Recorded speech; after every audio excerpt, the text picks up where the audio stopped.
Ipatutupad na bukas, September 5, ang rice price ceiling o paglilimita sa presyo ng bigas sa buong bansa.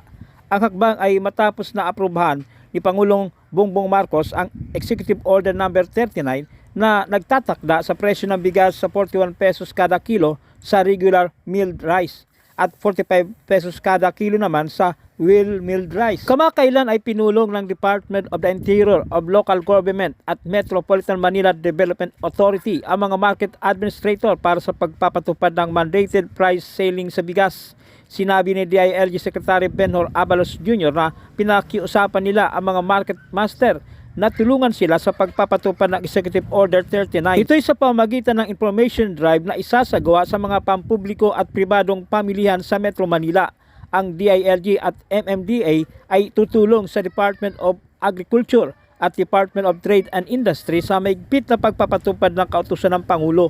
Kasama din ng DILG ang MMDA sa pagmonitor at pag-imbestiga sa abnormal na paggalaw ng presyo ng bigas at pagbibigay tulong sa mga apektadong retailers. Sa ginanap na pulong, kasama ring dumalo ang ilang metro mayors, ilang kinatawan ng local government units, Philippine National Police at mga government agencies. Kasabay nito, inatasan din ng Presidente ang DA at DTI na mahigpit na bantayan ang presyo ng bigas. Bisitahin ang mga palengke, supermarkets at maging ang mga bodega na pinaghinalaang sangkot sa hoarding, profiteering at iba pang iligal na aktibidad. Dati nang nabili yan, pwede pinataasan. Lahat yun ang magiging katiyan.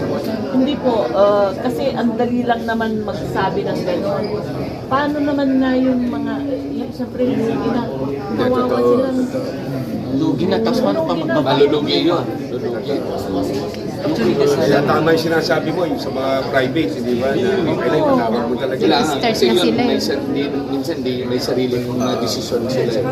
Patuloy yung masakit sa ulo talaga. Oo, di bali sana kung meron yung mga taong yan, kung doon lang Kasi siya baka mangyari tayo. Hindi, mahirap para sa part namin dahil kami ho yung mag-implement. Hindi, ang galit ng tao na sa amin. Kasama pa pulis. Sabi, nakasulat PNP nakasulat sa mga. Hindi yun ang yung mga small business, lalong papatayin, ganun yung mangyari. Unless ang gobyerno ang magbayad doon sa lupa. So walang nabili talaga yung kasi bigas. Oo, ganun. Sir, baka kasi Or kayo yung magbigay ng bigas sa ibenta na mas mura. Yun ang makakatulong. Yung tanong kanina, saan ako kukuha? Yun nga, Oo. San kukuha kasi preso na sa labas nga mataas. Oo, paano mo bibili? Medyo madugo talaga ito. Kailangan consultation muna sa kapag-usapan kasi kami mismo nabigla din kami dahil pinatawag lang kami ngayon. Hindi naman namin. mga pera yung mga taong yan. Actually, kami pinakamayihirapan sa aming magsabi. Sabi, PNP, nakasulat doon sa directive PNP board. So nakakagulat. Hindi nila nagbenta yun ang mas nakakatakot. Hindi nagbenta yung mismo na retailer. Yun ang mas malaki. So kami naman go through the process of consultation and we wait for the guidelines.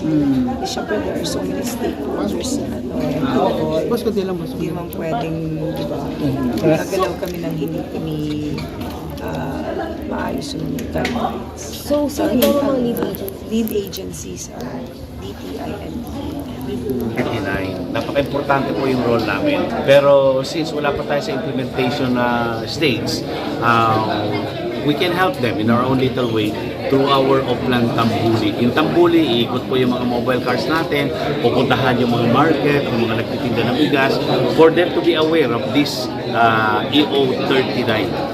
So, hindi pa naman tayo abot sa panguhuli. Kung Wala sa mga pa. hindi abot. Kagaya na narinig po natin kanina, hindi pa naman. Mga Martes pa siguro yun, di ba? So, napaka-importante po yung public awareness.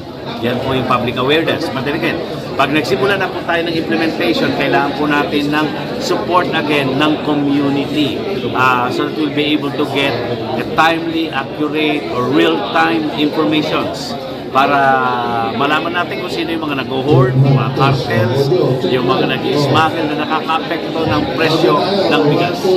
Ito po ang EO number 39. Ang title is Imposition of Mandated Price on Rice. Ang sinasabi po rito, that the Department of Agriculture and Department of Trade and Industry have reported that the country's rice supplies have reached a stable level and are sufficient owing to the arrival of rice imports and expected surplus on local production. Ang sinasabi po rito, na ayon sa DA at DTI, ang ating supply ng bigas ay stable level at sufisyente naman. No? Of course, dahil may rice imports pa at meron tayong karoon ng surplus sa local production.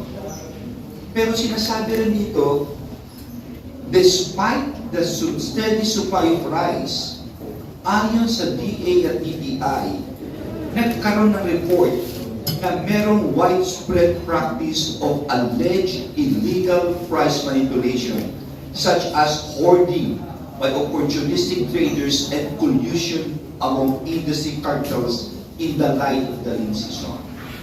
So, klarong-klaro na sufficiente sana eh. Pero merong iilang individual dito na nag-hoard itong mga bigas nito at pinamanipulate ang mga presyo, nag-uusap-usap ito. No? And so dahil dito ay the current surge in the retail prices in the country has resulted in a considerable economic strain on Filipinos. Ito yung naging dahilan. No? At dahil dito, magkakaroon tayo mandated price ceiling na sa regular milled rice ay 41 pesos at sa well-milled rice ay 45. Bakit kailan gawin ito?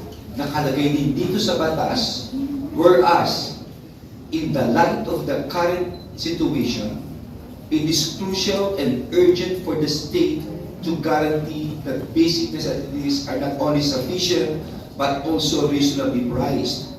Ang sinasabi rito, importante na steady ang supply at ang presyo ay tama lamang.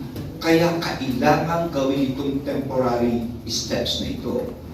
Inuulit ko, sufficiente ito, pero dahil sa mga kalokohan ng ilang tao na hinuhoard at of course binamanipulate ang presyo, galit na galit ang ating presidente dito sa mga ganito.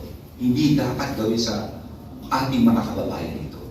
Kaya ginawa itong mandated na price ceiling. At dahil dito, ang lead agency ay ang Department of Agriculture at ang Department of Trade and Industry. Pero alam naman natin kulang ang tao nila. Sa Metro Manila kanina, nagsabi ang DTI ay 3 kulang ang tao, 30. No? Ilan ang ng Metro Manila, kulang 17 million, 18 million population po rito. Napakalaki. No? So, dahil dito, ang ating mga alkalde, ang ating mga market masters, ang ating kapulisahan, yung General Sermonia ay tutulong, ang MMDA ay tutulong. Nakamandig kasi na ang DILG, through of course yung grupo natin dito, mga mayors, kapulisahan, kami ay magpupuno ng gap na ito. Kaya kami nagpatawag ng pagpupulong kanina para tumulong po rito.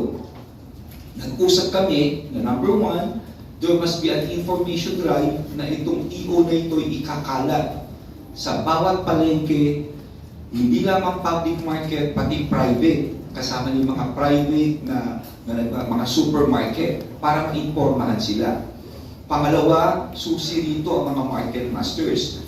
And also, in line with this, I will also remind sa ating mga empleyado ng City Hall sa palengke, mga market masters natin, na ayon dito sa batas, ito yung Price Act of Republic Act number 7581, na tumulong sila at huwag silang gagawa din ng kalokohan. Dahil malinaw dito, under Section 19, violation by government officials or employees, any public official or employee who by reason of his office, with or without consideration, conspires in the commission of knowingly concealed violation of any of the provision of this act shall likewise be principally responsible for the violation and shall suffer the additional penalty of permanent disqualification to hold public office. Ibig sabihin, makakasuhan din siya administratively. No? So, importante rito, tulungan ng lahat, dahil of course, ang intensyon ay para sa ating mga kababayan na magkaroon ng tuloy-tuloy presyo o tuloy-tuloy na supply ng bigas sa tamang presyo. Sana maunawaan po ng ating mga